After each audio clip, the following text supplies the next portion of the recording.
Cinema అంతా lag తీశాడు మొత్తం. ఫైట్స్ బాగున్నాయి, అల్లరి యాక్టింగ్ బాగుంది. ఇంకా మిగతా అంత సినిమా లేదు భయ, అంత లేదు.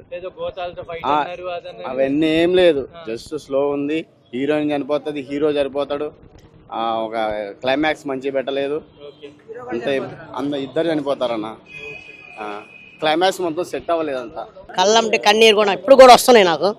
నిజం చెప్పాలంటే చాలా బాగుంది. హీరో గారి యాక్షన్ సన్నివేశాలు చాలా బాగున్నాయి. అంటే ఒక ఏమంటారు, హీరో చేసింది మూర్ఖుడు.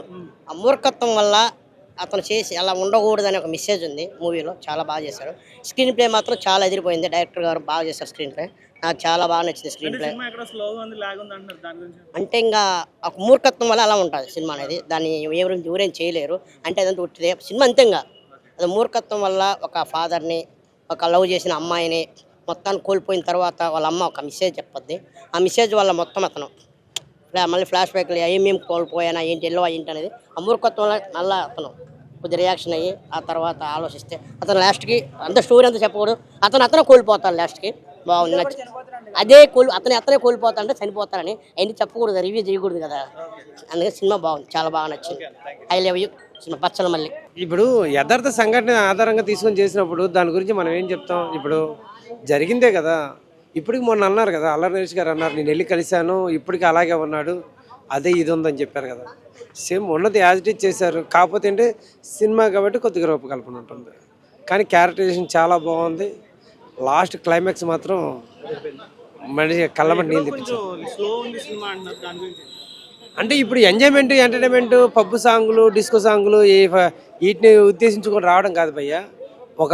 ప్రతి ఒక్క పర్సన్ చూడాల్సిన సినిమా ఇది. ఎందుకంటే ఒక్కొక్క మనిషి కోపంలో ఏం కోల్పోతాడు తన ఈగోతో అన్న దాన్ని దృష్టిలో పెట్టుకొని తీసిన సినిమా ఇది.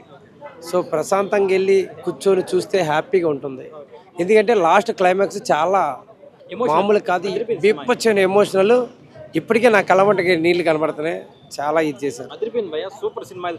చాలా బాగుంది సినిమా. హైలైట్స్ అంటే ఇప్పుడు యథార్థ సంఘటన కదా భయ్య. ఇప్పుడు జనాలకు పబ్లిక్గా మామూలుగా జరుగుతున్నాయి కదా, ఒక్కొక్కరి ఒక్కొక్క రకంగా ఉంటాయి. సో సోషల్గా మన సొసైటీలో జరిగేదాన్ని తీశారు. కొంతమంది మూర్ఖత్వంతో ఇలా ఉంటున్నారు, అలా ఉండకండి, జీవితాన్ని మలుచుకోండి అన్నది చిన్న ఎగ్జాంపుల్ అంతే. చాలా బాగా సెట్ అయింది భయ్య. డైరెక్టర్ గారు కూడా బాగా హ్యాండిల్ చేశారు. చాలా బాగుంది, చాలా బాగుంది. అంటే కొద్దిగా స్లో ఉంది, అంటే కథ పరంగా స్లోగా ఉంది తప్ప వేరే విధంగా లేదు భయ్య. ఓకేనా?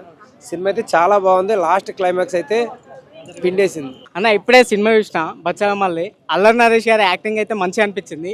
ఓవరాల్గా సినిమా పర్లేదన్న. ఫస్ట్ హాఫ్ కొంచెం లాగ్ అనిపించింది, సెకండ్ హాఫ్ మాత్రం చింపిసి పెట్టారు. అంటే ఆ ఎమోషన్ని చాలా బాగా చూపించారు. అంటే సినిమా కంటెంట్ ఏంటంటే ఒక తండ్రి చేసిన తప్పు వల్ల కొడుకు దాన్ని చూసి ఇన్ఫ్లుయెన్స్ అయ్యి కొడుకు కూడా చెడ్డదారిలో పోతాడు. కానీ డైరెక్ట్ ఏం చేసిండు, ఒక అమ్మాయిని తీసుకొచ్చి మళ్ళీ ఏదో మంచి దారిలో నడిపిద్దామని చెప్పేసి ఏదో కన్వే చేయాలనుకుండు. కానీ లాస్ట్కు డైరెక్టర్ కూడా అర్థమైందంటే ఒక వ్యక్తిని మార్చడం ఎవరి వల్ల కాదు, ఏ అమ్మాయి వల్ల కాదు, ఆంటీ వల్ల కాదు. అందరు ఏమనుకుంటారు, ఏదో అమ్మాయి వస్తే మారిపోతాం, పీకేస్తాము, ఏదో ఒడిసేస్తాం అని ఏముండదు. ఏదైనా ఆ వ్యక్తి దగ్గరనే ఉంటుంది, మారాలన్నా మారద్దన్నా. పర్లే, మస్తు అంటే మస్తు ఉందన్న. అంటే కొత్త ఉంది సినిమాకి యాక్టింగ్ అయితే ఇంప్రూవ్ ఉంది. నాంది రేంజ్ లో అయితే లేదన్న, నాంది ఇంకో లెవెల్ అన్న. అది కొత్తగా ఉంటుంది. ఇలా ఓన్లీ అల్లరి నరేష్ గారి క్యారెక్టర్ మాత్రమే కొత్త అనిపించింది. స్టోరీ అయితే ఎంత కొత్త ఏం లేదు.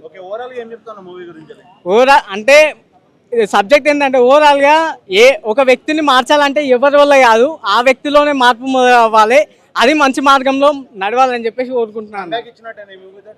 ఇచ్చినట్టే అన్న, పర్లేదు. యూత్కి మంచి మెసేజ్. వాడు పట్టిన దానికే నేను పట్టిన కుందేలు మూడే కాలు అనకుండా జాగ్రత్తగా ఆలోచించండి. ఈ సినిమా ప్రతి యువకుడు ఆలోచించే విధంగా ఉంది కాబట్టి దయచేసి ఈ సినిమా ఆలోచించండి. అప్పుడు బలగం సినిమా కుటుంబ కథా చిత్రం అన్నాం, ఇప్పుడు ఈ పచ్చలమల్లి కూడా కుటుంబ కథా చిత్రమే కాబట్టి తప్పకుండా ఆదరిస్తారని ఆశిస్తూ భద్రాజీ ఆర్టిస్ట్. అల్లరి నరేష్ గారు అంటే రైట్. అల్లరి నరేష్ గారు అంటే ప్రతి ఒక్కరు కామెడీ బ్రాండ్. ఆయన కామెడీ చేస్తాడు, ఇంకేం చేయలేడన్న ఒక సినిమా రూమర్ ఉండదు. కానీ దాన్ని మరిపించి దానికి కాదు అని ఆయన అద్భుతమైన నటనతో ఎంతో కష్టపడ్డాడు అన్న విషయం చేస్తూ ఉంటుంది. ఆ క్యారెక్టర్ను అలాగా తీర్చిదిద్దిన మెయిన్ డైరెక్టర్ గారికి కానీ రైటర్కి కానీ స్క్రీన్ ప్లే అద్భుతంగా రాశారు విప్పర్తి మధు గారు.